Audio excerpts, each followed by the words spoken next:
Jose's mother noticed that as a baby, her son didn't respond to sounds in their home in Mexico.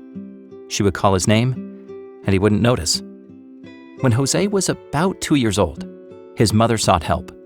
She sent him to a school to learn sign language and how to speak. His teacher taught him the sounds of letters and words. He put his hand to her throat when she spoke, and then tried to replicate the sound with his own throat. His mother cried because her son couldn't hear her voice. "Don't worry," the teacher said. "Have patience. Everything will work out fine." Each day, Jose went to the sign language school for 2 hours before going to an Adventist school for another 2 hours. The church school taught him how to read and write, but most importantly, it taught him about God. He attended this school up to the age of 8. Since the school didn't have teachers who knew sign language, Jose's mother ended up sending him to a public school with teachers who could communicate with him.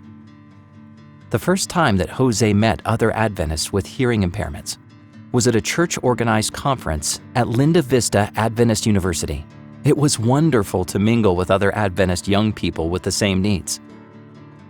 Not long after, the Inter-American Division organized its first special needs conference and held the event at Montemorelos University in Monterrey, Mexico.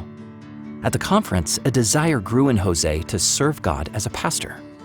But how? He could never afford the tuition. As the conference concluded, the university president made a surprising announcement. "Do any of you want to study here?" he asked. He offered a full scholarship for the tuition. Jose understood then that God was calling him to be a pastor, and he stood up. Jose is the first deaf theology student at Montemorelos University.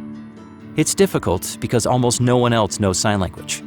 He concentrates hard and tries to read the teacher's lips. In his first year, he failed several classes, but pressed on, knowing that God had big plans for him. He has led several evangelistic meetings for the hearing impaired, including one in Mexico City. Several churches with deaf people have invited him to preach. Jose has a desire in his heart to serve as a pastor. He dreams about going to the mission field one day, ministering to the hearing impaired.